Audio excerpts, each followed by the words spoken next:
Netcasts you love. From people you trust. This is TWiT. Bandwidth for Know-How is brought to you by CacheFly at CacheFly.com. Know-How is brought to you by the new Squarespace. Squarespace introduces a new content management system, making it faster and easier to create a high-quality website, blog, or online portfolio. Plus, more than 50 new features, including mobile responsive designs. For a free trial and 10% off your first purchase, go to squarespace.com and use the offer code KNOWHOW11. Today, we're putting Mac OS X on a PC. Oh, today we're going to show you how to make a Hackintosh.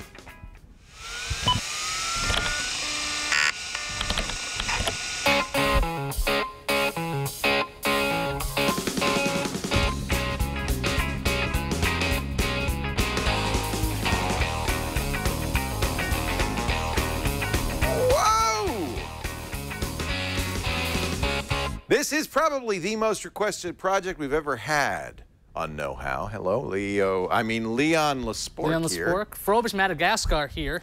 And this is going to be, is it quasi-legal? No, well, making a Hackintosh violates EULAs and is pretty much illegal. So clearly, you might wonder what's the worst thing that could possibly happen, right? If you think the Apple cops are just going to show? I'm with the eye cops. Come with me, sir. So, no, that won't happen. That's very unlikely to happen unless you're SciStar or something like that. Yeah. If you're making these... That was a company making Hackintoshes. Apple makes all their money on the hardware. If you're going to make a bunch of Hackintoshes and then sell them to people, you're going to get in a lot of trouble. It's technically illegal to actually put this operating system on a non-Apple PC or Apple device. So it's non-trivial as well, because Apple puts in some protections to keep you from doing that. It's definitely non-trivial. It does take a lot of time. If you guys are wondering, like, hey, why don't I just check it online and try to figure out how to do this? This project today is basically the culmination of about 4 to 6 hours of work. Wow. So it's going to be compressed and explained, and you don't have to do any of the crazy searches, because everything we're going to talk about is going to be twit.tv/KH. We should warn you that it's a violation of the terms of service, or the EULA, I guess they would call it, and you're a lawyer, you know that. It's also probably somewhat unethical, since Apple does subsidize OS X. It's only $30 with hardware sales, and it's also non-trivial. It's a difficult thing to do. But knowing all of that, it's also a fun thing to do, and it's kind of a great kind of hack. So let's try it. And the OS actually now is $20. It's 20, that's cheaper. right. It's it used to be 30 cheap. bucks. Yeah, Mountain Lion is 20. And I'm going to roll up my sleeves, Mr. Madagascar. Like Mr. Lespork was saying, this is non-trivial, okay? Now, there's going to be a lot of little steps. So if it looks like I'm reading off an iPad or a website, it's because you're supposed to follow every single little step, because if you make a mistake, things might not work right away. Now, we only have half an hour. Will you actually be able to do this in half an hour? I can show it in half an hour. It's kind of a cooking show Definitely thing. a cooking show kind of thing. All right. And we are going to use Chad's monster machine that you built a couple of episodes ago. Yeah, behind this monitor, which we placed carefully, which now is no longer placed carefully. This PC here... You didn't need that mouse. This PC here has a lot of components we picked out ahead of time. And for our guide, we use TonyMacX86.com. So you have to choose the hardware that's appropriate for a Hackintosh? Absolutely. Oh, because wow. OS X, unlike Microsoft Windows or Linux, doesn't have a ton of driver support when it comes to what it supports. Right. So you better pick compatible parts, and Tony Mac x86 has great lists, and you can actually see we have Chad's picked parts already. If you go to twit.tv/KH, you'll find Build a PC, and you'll find out exactly what he used to build this PC that runs OS X. There's another question. Obviously, this PC has non-Apple stuff in it. So are other people writing drivers for PC hardware to make it work with OS X? Yes. Right now, there's a lot of drivers you can get. There's a community doing this. It's gotten so much easier, by the way. Yeah. My last Hackintosh I made was 5 years ago. And back then, you had to go and get a patch version of OS X, and this was very, very, very illegal. Not gray area. This is not gray. This is illegal. Right. You would go do this It's basically pirated. Right, because you couldn't buy the software. Right. You couldn't make it work, so you had to patch it. Nowadays, You're going to use an off-the-shelf OS X to do this? Nowadays, you can use a retail copy of OS X from the Mac App Store, no less. Wow. So at least you're buying it. Yeah, at least Apple's getting something for it. So if you want to have that, like, I'm giving you guys something, you can. I also have to say that I've done it a couple of times, and I almost always revert back. It's a fun thing to do. I don't know if you would want to do it day to day. You can't really update. There's always the risk that an update's going to screw something up. It's for fun. Well, I mean, at this Would you use this instead of buying a Mac? This particular method should actually allow you to install updates without issue, although there's no Apple support theoretically, so it could break at any time, and they don't have to support you at all. I should point out that it may work with most updates, but there's always the risk that Apple will at some point flip a switch that will make it not work.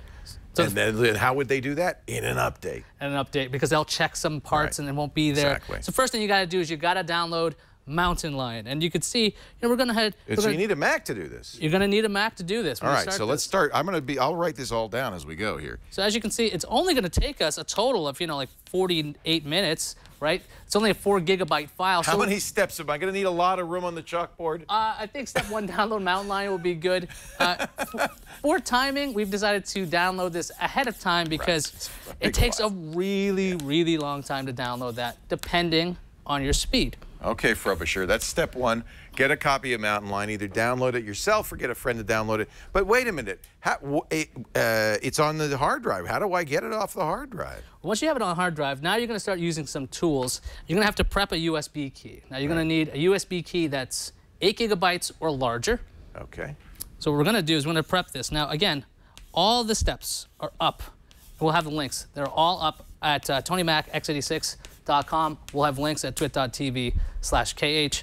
So we're going to prep this key. This stuff, by the way, a lot of Mac people do to make a bootable OS X install disk. So you'll find this all over the internet and how to do this. It's pretty straightforward. So the first thing we're going to do, we're going to put the USB key in. We're going to run disk utility. And if you see my screen, you're going to have the instructions on the left, and you'll have your things on the right. Very simple. You're going to set a partition.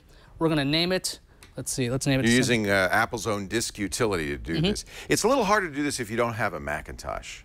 There is a method to do this without a Macintosh if you so desire. But I happen to have one and access to one. Yeah. And right now I'm setting up or get a friend with a Mac to help you out. You're going to do the master boot record. Again, there's lots and lots of little steps when you're doing this. So I'm gonna use this key right now. Obviously, I've recorded this because it takes about 5 to 10 minutes to set up your USB key.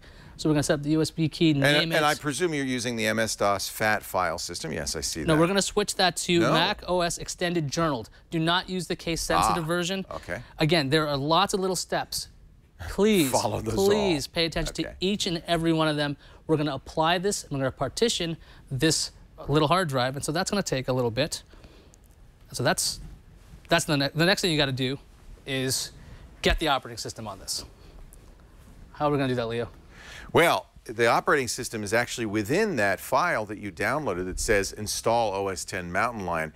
So you right-click on it or you command-click on it, you open the package in, and you go deep inside it, and you'll find an install ESD file. That's actually the largest file in there. It's a 4 GB file. It's the installer. And that's difficult. There's a tool built by Tony x86. You have a way to do that? It's called Unibeast. It's impressive. really easy. Surprisingly easy. So Unibeast. Unibeast. Now. All right. So prep the key with HTNF USB key. It'll be on the show notes. I promise. You'll prep the key. It's going to have, I believe it's Mac. It's not HFS Plus. It's what is it? Now you're catching me on this one. Sorry. Mac OS Extended Journaled. Excuse me. Journaled and not case sensitive. Right. Not case sensitive. You're going to apply the partition. And then use Tony's trick here. Tony's tool. TonyMacX86.com. And his tool moved that file onto the key. As you can see, thankfully you don't have to do this. By the way, go to twit.tv/KH. We'll have everything there for you. We'll have this nice and ready to go. We won't have any free mustaches, unfortunately. What are you talking about? Excuse me, we can't help you. I grew this myself for Movember. Well, it's 1 day in. It's excellent. I've very hairy family. I've got to go back to that. Yeah. Anyway, Unibeast makes everything super easy. You got to go to Tony Mac x86. You have to register. Now, registration is free, and the software is free. So it does basically all the work for you, and it's free. So we're going to go and install this. Write this down, TonyMacX86.com. That is like a great guide. I mean, it used to be a lot of different places like osx86.org or something like that. I used to use these sites. But this one has everything you need for doing a Hackintosh? Is it all on there? Pretty much everything you need. It's got the best guides, it's got the best tools, and they're free. So we're just going to go in and install Unibeast Mac app. Right? So we're going to keep going doing this. Hit agree, and you can see you're going to put it on the USB key. And then and you need to create a master boot record USB key. There's a few things that Windows does differently to boot. Apple uses EFI, Windows uses BIOS. Apple doesn't have a master boot record, Windows does. So all of this you have to do right. That's why Tony is so important. Right, this is really helpful. And on top of that, by the way, if you have a laptop, you have to click this little box that says laptop support. Let's see, can you get that larger? This is right there. It says laptop support. I'm not going to be doing this on a laptop, so I need to click this. If you have an older version of an older motherboard, they need legacy USB support. So you're going to have to check for your particular hardware because this is for Chad's machine, and so what we're doing is we're going to continue going this way. There are other ways to do this. Yes. Tony Mac is just one. Tony Mac is one of the easiest ways I've found to do this. It's one of the most complete ways to find everything because otherwise you're hunting all over the web as opposed to finding all these tools in one location. Right. So we're going to keep installing this on the USB key. Now, what's going to happen is you're going to type in your password because you're making some changes, but what you're going to see is when you're putting this together, when you're installing and configuring and writing the files, you'll see an amount of time is going to appear right around here, about a minute, right? It claims about a minute. Okay, that number is going to swell. It's going to go to 20 minutes, 30 minutes, 2 hours, 6 days. So we probably won't do that in real time. Oh no, there's some kind of bug in the actual software. Oh, okay. It only takes about 30 minutes. Oh, that's so a like relief. if you see it saying 20 hours, take a break. Right. Take a walk, come back, it'll be ready in about 30 minutes. Because it's, for some reason, the progress bar is messed up. That's the biggest weird thing about installing this. And after about 30 minutes, let's see if I can get this thing going. About 30 minutes, it'll be ready. Oh, so this is, you're clever. This is a video of you doing this. I did this yesterday. So, so watch it jump, because this is, boom. Done. It's already done, so now we have a key. All right. That's a bootable USB key with OS X Mountain Lion on it. Right. All right. Before we start installing this, we should thank our buddies at Squarespace. All right. You want to do anything while I talk about it? I'm going to try to mess with this. Did you see what they did at Pier 1? Were you watching this? Oh, yes. Yeah. The Bucket Brigade sites don't ever go down at Squarespace. Yeah. So Anthony Castellana, who runs Squarespace, he was the founder. He wrote the software for Squarespace when he was a college kid. He is so committed to uptime at Squarespace. You know, we talk all the time about Squarespace, how it's hosting plus a great software content management system, and how Squarespace sites never go down. Well, he takes that really seriously. When Sandy hit New York City, of course, many sites went down. All of Gawker went down. Tons of sites went down, but not Squarespace sites. We found out why. Because Anthony went over to Pier 1, their network operations center, and the Pier 1 guys also, with a real commitment to uptime, they were there, they were sleeping on cots. They, at one point, to keep the generator running, they had a bucket brigade bringing fuel up the stairs, hand carrying it, so that they could keep power to the servers and keep the Squarespace sites up and running. The next morning, they did, in fact, do a full reboot, so Squarespace was down briefly in the morning. But it didn't go down during Hurricane Sandy, and I think that's just a testament to how much these guys care about giving you superlative service. If you're looking for a web hosting company that is reliable, robust, doesn't go down, and has tied into it the best content management software ever, that is Squarespace 5, you've got to visit squarespace.com. You can use it for free for 2 weeks. 14 days, you got the run of the place. You even can use their importers to import your existing content from TypeBad, Movable Type, Blogger, it imports and exports, so you're never trapped in a Squarespace site. It also allows you to use those great, they call them responsive designs. They adapt to the size of the screen. You don't have a separate mobile and a desktop site. The site is the same for every device. It automatically, you don't have to do anything. It automatically adjusts itself. As an example, when you upload a photo to a Squarespace site as a post, for instance, it automatically makes 7 different sizes of that photo, and it serves the one that's appropriate, whether it's an iPhone or a 27-inch iMac or a Hackintosh. Your site always looks great. I want you to try it for 2 weeks. If you decide to buy, we've got a special deal for you. Know-How 11 will take 10% off your first purchase. That's why I want you to do the full year. Now, there's 2 plans. There's the basic and there's the unlimited plan. don't even, unless you're just like, this is a quick site that you're not going to use a lot, go for the unlimited plan. $16 a month when you buy a year worth. When you buy a year, by the way, you also get a free domain name registration. They'll hook it all up, so you go to, you know, Frobisher's Hackintosh.com, and then it'll go right to your Squarespace site, and that's kind of nice. But also, you get 10% off that first purchase, so you're going to get a really big savings. Unlimited means unlimited bandwidth, unlimited pages, editors, contributors, unlimited file size. I mean, it's just incredible. File storage, I should say. You do have a file size limit, but you can find out all about it at squarespace.com. Try it free. If you decide to buy, take a look at the plans, then apply our special code, KnowHow11, to get 10% off your first purchase. And kudos, a real thumbs up to that great story. It was in Huffington Post. It was all over the place. You can read about it. Anthony Castellana, the Pier 1 folks, they really are committed to keeping 100% uptime. It's what I love fantastic. about Squarespace, the thing is, like, let's say last week we did a thing about putting an antenna up, over-the-air antenna, right? Yeah. We went to tvfool.com and we basically brought them down. We crushed the site because I think they were crushed for a week. they were hurt because people went. Everybody from TWiT, you guys are great. You guys are paying attention. You went over and it brought the site down. If you guys are putting together tools or you're coming up with your own tutorials, Squarespace.com is fantastic because it's never going to go down. Yep. Just use our offer code if you like the show. Use KnowHow11. You get a nice discount because deal. your site never goes down. And you can worry about playing with toys, not web design. TV Fool, move to Squarespace. It'd be helpful for us. Anyway. We mentioned again on TWiT, you know, we talked about the thing and we brought it down again. Brought it down again, TV Fool? Oh, boy. It's a great site. I'm starting to feel really bad for TV Fool. They're fantastic. But Speaking of bringing it down, let's get that Hackintosh running. Okay, so we're going to do. I put the USB key into this machine. We're going to hit on. Of course, it's not going to work. So you processed it a little bit to make it it was a bootable USB key, but did you have to do anything to the OS 10 to make it Hackintoshable? No. No, all I had to do, it's just vanilla USB. OS 10. Uniboot took care of everything. Unibeast took care of everything for me. It's all very automatic. You don't need to know anything about coding. You don't need to change anything. You just hit install. Again, wait 30 minutes. So we turn on this PC. Let's see if we can see this, because I know So this is the PC booting Mountain Lion. What actually we're going to do is we're going to boot. We have to still install. Oh, there install it is. There's the store and go verbatim. Okay. So that's the key that we made. I'm going to hit enter. What you're going Notice to see. Notice this PC is a UEFI boot. It's PC, so exactly. As a UEFI, that's going to make a difference. That's handy, doesn't it? It makes it easier. What you're going to do, this one obviously we've installed Mountain Lion already, but you're going to select USB when you're first doing this. If this shows up, you're just going to hit enter on your keyboard. You're going to wait a little bit. Now, that was a Tony thing we just saw. Right. That's thanks to, I believe that's the Chimera bootloader that's built into all the tools in Unibeast. So there's all this stuff's built in. Like I said before, you run Unibeast and then you just kind of walk away. Then your key's ready. We're gonna boot to our key.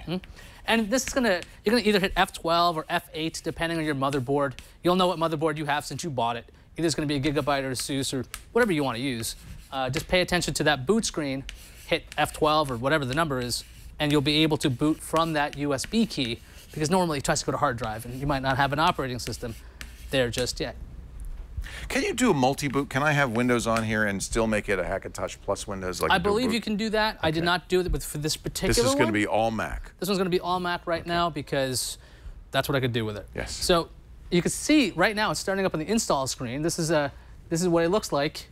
We're going to use English as a language because I happen to be fluent in English. Could you use, now by the way, this is now Apple software running. Could you use a DVD or some other boot device to do this? It doesn't have to be a USB key. There is a method to use even the Snow Leopard DVD or the last ones that Apple created, because I believe they no longer offer. They don't do it, yeah. Those, I don't know if you can make. Lion, I think that you could buy a DVD towards the end. I don't know if you can make a DVD. I just used a USB key because it was fastest. It's 8 gigabytes, and besides, the install goes much faster on a key. Yeah, and all modern PCs will boot from a USB key. That's not a problem. So we got to do those. We got to prepare the hard drive that's in this machine to handle OS 10, because OS 10 is very particular. So in the installer, there's actually a utility. We're going to go disk utility.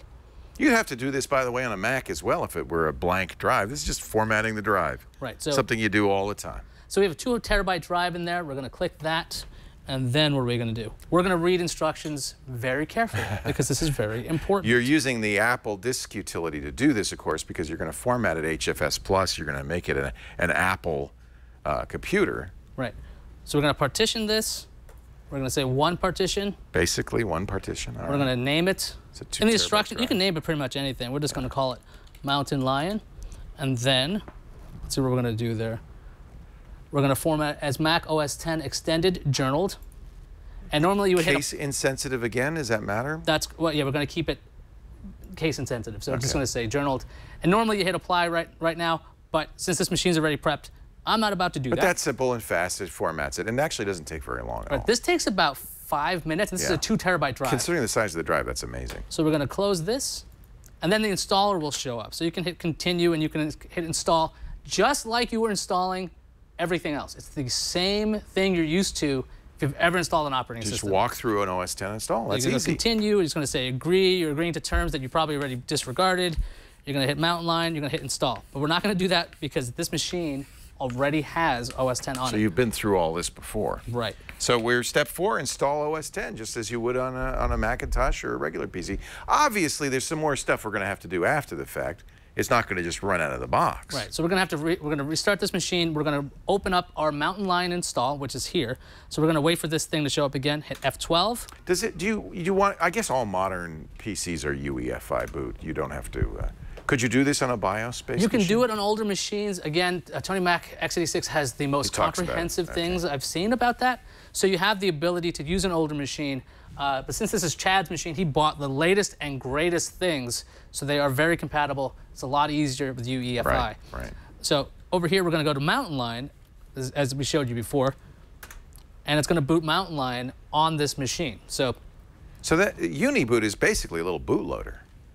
It's boot chooser. Well, yeah, device chooser. It works with the USB. If you Once you take the USB out, it won't be there anymore. Exactly. Okay. It will not boot to the hard drive until you install some extra software. That's why we need to do this. Right. I get it. So once we get to this, let's see. So you'll be continuing to boot to that USB key. For now. For the final stages of this. If for some reason you're completely fine with constantly picking, you boot off your USB and then pick Mountain Lion, you're done. You can just do that, and maybe you can install some drivers still. Okay. But if you want to worry about bootloaders and things, you can, because I like to.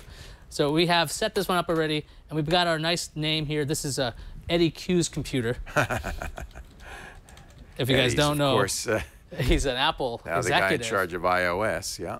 All right, so right now, this is loading because... Yeah, it loaded the Apple webpage. That's what that's what Safari does when you first boot up. All right. Okay, so what we're going to do... You're running OS X. Okay, so out of the box, when you install everything, you're going to have networking that'll be working. You won't have audio likely, at least this machine didn't have that. Wi-Fi didn't work. There's a ton of things that didn't work. Depending on what hardware you purchased, obviously. Right. Yeah. So what we're going to do is we're going to go to Multibeast. Now, Multibeast... Multibeast. Oh, boy. This is for the driver fix. Yeah, Multibeast, you use this for your drivers and your bootloader. Okay, so what you're going to do is you're going to download Multibeast. There'll be a link in the show notes of how to get it. Again, it's from TonyMac-x86.com. You have to register. Software's free. Works really well. So we'll go back to this machine. We'll run Multibeast. Tony did not write a lot of this, or maybe not even any of this software. What Tony did is collate all this stuff. And I'm told that he's a little bit of a controversial figure for that reason. But I think he makes it easier because it's all in one place. It's one-stop shopping. Yeah, so I mean, there's lots of different... There's going to be different attitudes there. This is about getting it done. I liked this site. So I'm going to go to Welcome to Multibeast Installer. Continue, continue, continue, agree. You know, it's funny. Even in the tutorials on their site, it actually says hit continue, continue, continue, agree. Because I don't know who's reading this. All right. Okay. So in this case, now if we can get our screen back up here, you can see you have lots of different options. It looks like a regular OS X kind of deal. We're going to hit... Let's see, for this particular machine, we have to figure out what exactly is on our machine. What drivers do we need? You can't just click every one of these. If you do that, if you click all of these, your installation is going to fail. Okay, you're not going to get drivers because you're going to have drivers for everything, and they might not be compatible with each other. It can mess up your system. And trust me, I tried that once, and it's not fun. It seems like that would be the easy way to do it. It's not. You actually have to tell it what drivers you want. Okay. So in our case, what we have to do is I did a quick Google search. EasyBeast is the bootloader. What is EasyBeast? EasyBeast is a way to get a solution for Core 2 or Core I system with no native CPU management. So this for particular machines. So this machine, we don't need it because it's an i7. No. All right. So what I needed to do, I did a quick Google search and I found a website. You could also do this on the forum. It's called Hacks by Alpha. And if you scroll down a whole lot, Brian, you'll see this Multibeast install. This is what I just basically copied because I didn't feel like looking up Chad's motherboard and seeing what exact drivers I needed. So if we go back... Well, you lazy son of a gun. Hey, it took me hours to do this. You guys are learning this in under 30 minutes. So how does this help? This will tell you exactly which check boxes to check. Really simple. Oh, but how does it know? Because you gave it the parts that Chad had? I did a quick Google search for Gigabyte, and I told the actual motherboard name. So you did need to know the part names and so forth. Know the part names. Yeah. We'll have the part names up. That's easier, frankly, if you've built your own machine. If you're trying to do this to a Dell, it may not be easy to find the drivers that you need. Right, so you would select those bunch of things that you saw on the website, which I've done here. Gonna hit install, and then it's all done, which means, by the way... How many drivers did you need to install? I'd install probably... Wi-Fi. There's audio. There was networking. There's the bootloader. Bootloader. So that way you can boot from the hard drive. Right. Probably 10 or so. But it's probably 10 check boxes. Probably a lot more than that. And it won't support all kinds of hardware, but is there pretty good support, let's say, for all the NVIDIA graphics cards? No. No. Wait a minute. What am I going to do there? You almost trapped me there. Apple only supports a certain number of graphics cards. And I believe Chad had bought a more powerful graphics card. Than Apple sells. Right. That's almost guaranteed, by the way, that you're going to do that because Apple doesn't have the highest end graphics cards. But strangely, it can support really high-powered processors. So if you have a processor that's not an Apple machine yet, that's going to run fine. Those graphics cards can get really wonky, so you've got to double check your parts list, and get it that way. So it's, again, easier to build a Hackintosh if you're building from scratch and you look ahead of time to see what would be the most compatible parts. Absolutely. And even if you were even if you had a Mac, I know I've done this with my Mac Pro. When I had to get a graphics card, I have 3 options. Oh, yeah. Because Apple does not care to support everything. They're like, you will buy ours and you would like it. Right. You still kind of have that restriction because that's what you're doing. Now, I noticed that you have now booted this PC into OS X Mountain Lion. That's the desktop we're seeing here. And you didn't do a KVM switch to a Mac Mini under the desk. There's no scam here. Don't pay no attention to that MacBook over there. There's a laptop down there. But what I can do... That's not what's running. Okay. Now, I'm going to restart this. I'm not going to boot from the USB. Did Multibeast then install all the drivers? That's what Multibeast did? Yes. And you got the information about the drivers at Hacks by Alpha, which ones to use. So that's what you've run, and now you can, in theory, pop the USB key and boot to the hard drive. Is that right? That's correct. So let's cross our... This is where you're crossing your fingers. Right. So right now we're letting it's restarting right now. I think it's restarting. We got this little... Yeah, no, it takes a little while to restart. Yeah, so it's not going to be as fast as what you're used to, I would imagine. I don't know. Macs take a while to shut down as well as to start up. This is true. So right now, not hitting F12, not going to USB. Look there you go. Now this is on the hard drive. That's the UniBeast on the hard drive. Yes. And there's your Apple logo. Right. So aspect ratio is a little weird. So if you can go to the wide shot. That's because the driver isn't using full screen. That's simply in the boot screen. When you actually go back to the operating system, it should go to the 16:9 aspect ratio on this, and it's going to show up. This is always my little test. I move the mouse to make sure it's still running. So there's our Eddie Q, and what's my password? The most secure password in all the world. So at this point, you're not getting any support from the USB key. This is using drivers that are on the system.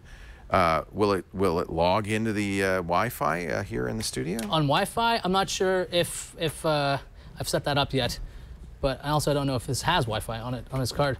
But we could mess with that a little bit right now. Network. Wow. It doesn't have Wi-Fi on this machine. So it didn't matter. Yeah. So we use Ethernet. Again, Ethernet works out of the box. But by the way, I ran into some issues about this. Trying to get this device to boot from the hard drive led to something called the boot zero error. I got very familiar with this because as a noob to the new model, because I used to know the old model, as a noob to this, I had to do a search for noob Multibeast because the thing I had to do was constantly reinstall the operating system to make things work. It was a real mess. What was the final solution? The final solution, it was available. I found it at macbreaker.com. It turned out that the bootloader for this particular machine didn't seem to be correct. The bootloader had an issue. So what I had to do was I had to download the bootloader separately and then do a terminal command thing. All the instructions will be up, I promise. Now, but that's an unusual situation that's unique to this hardware. Right. It seemed to be that was the particular case because this was not a normal issue. Okay. It seemed like the Gigabyte motherboards, this particular one, seemed to have this issue a lot. So I made sure I did that. We'll have the links for that big workaround.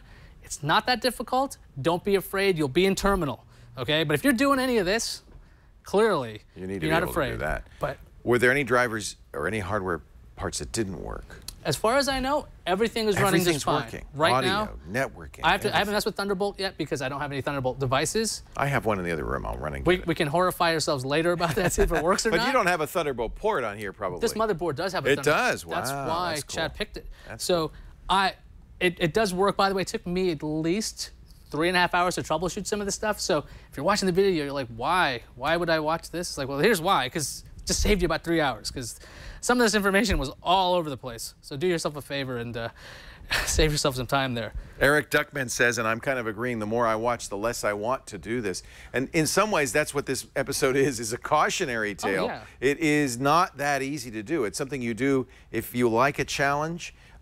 If you can't afford a Mac and you really want to have a Hackintosh computer on a PC, then maybe it's worth the effort. But I have to, again, point out that at any point, Apple could push an update that would just break it. It could, yeah, it could You'd break be the out of luck. machine. They have no responsibility to keep this machine running. That's exactly right. They only are responsible for their own machines. Right. And I wanted to know what you guys were thinking, because why would you do this? Why would you do this? That's a lot of work. What would you do with the Hackintosh? So we checked up our guys on Twitter. If you follow me on Twitter, I'll put up a question from time to time. And today's question was, what would you do with the Hackintosh?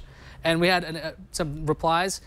If you put the hashtag TWiT, KH, I'll be able to see this a lot easier. So if you're looking at the questions, you have answers, let me know with slash. I like Greg, because Greg is a guy who wanted to build a computer. You can't build your own Mac. The only way you can build your own Mac is a Hackintosh. So that's a good reason. You can't build a Mac otherwise. Another thing is, we showed you how to build this exact PC in like a couple episodes ago. So you can learn how to build this machine and then install OS 10 on it. And now we know OS 10 works fine on it if you OS have the 10 right works software. pretty good on it. It's pretty fast and very fast. We asked some more. There was at least one more. Who else do we have on our press here? As a musician, this is from Hunter. As a musician, I've never found something as good as GarageBand to record instruments and vocals with a mic. I miss my MacBook. That's another thing. Apple's got some software. Don't forget that. When it comes to iLife and iWork, you can't run that on a Windows machine. Some other guys were talking about, oh, I want to be up to date in all the operating systems. Why not do it? Will AMD work, or do you have to use a Core i7 or a i5? I believe that some AMDs will work. I know the older ones did. I don't know with this particular method if it'll work. You're potentially opening yourself up to a ball of hurt, so it may be better just to use a standard Intel chip. As much as you can, use hardware that you know is going to work with OS 10. It's definitely a lot of work. It's a great project if you want to do it. You might be breaking the law, so not might. You are. Do you have any legal advice for people who do this? Yeah, I think normally it'd be normally we say now you know how, go do it. Yeah. So like now that you know how, you're gonna get arrested.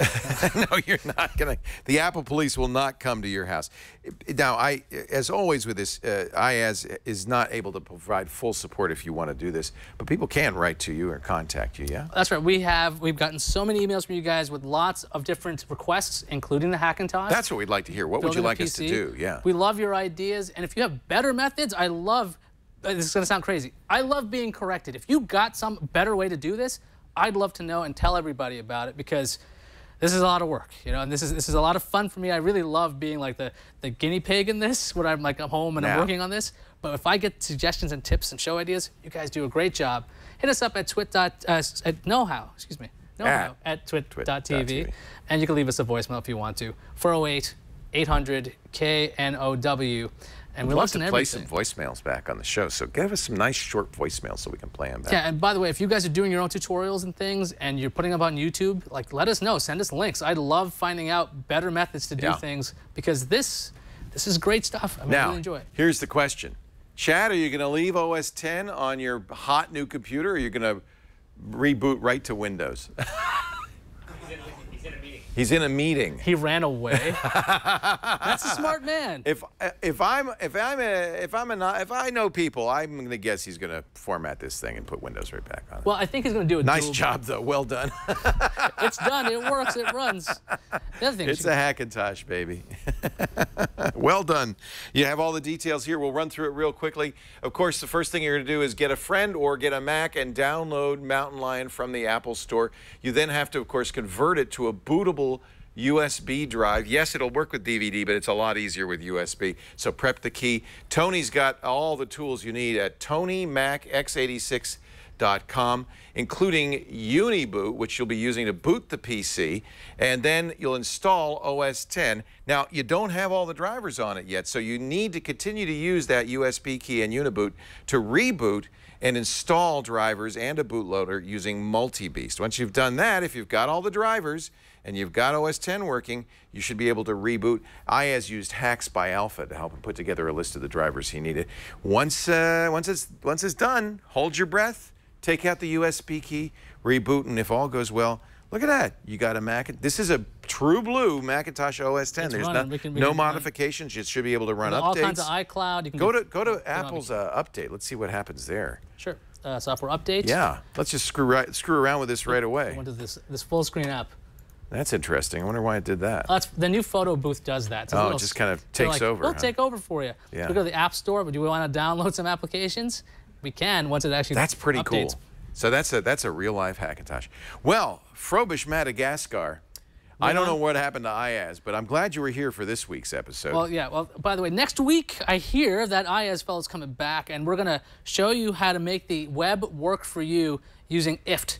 If then that, I love or it. whatever if stands this, for. then that. Yeah. Thank you. If this, then that. Great site. It's a great site. I think we're gonna get some custom recipes. We're gonna do some fun things. Good. You'll be able to do all kinds of things next week. Good. I'm Cletus Lespork.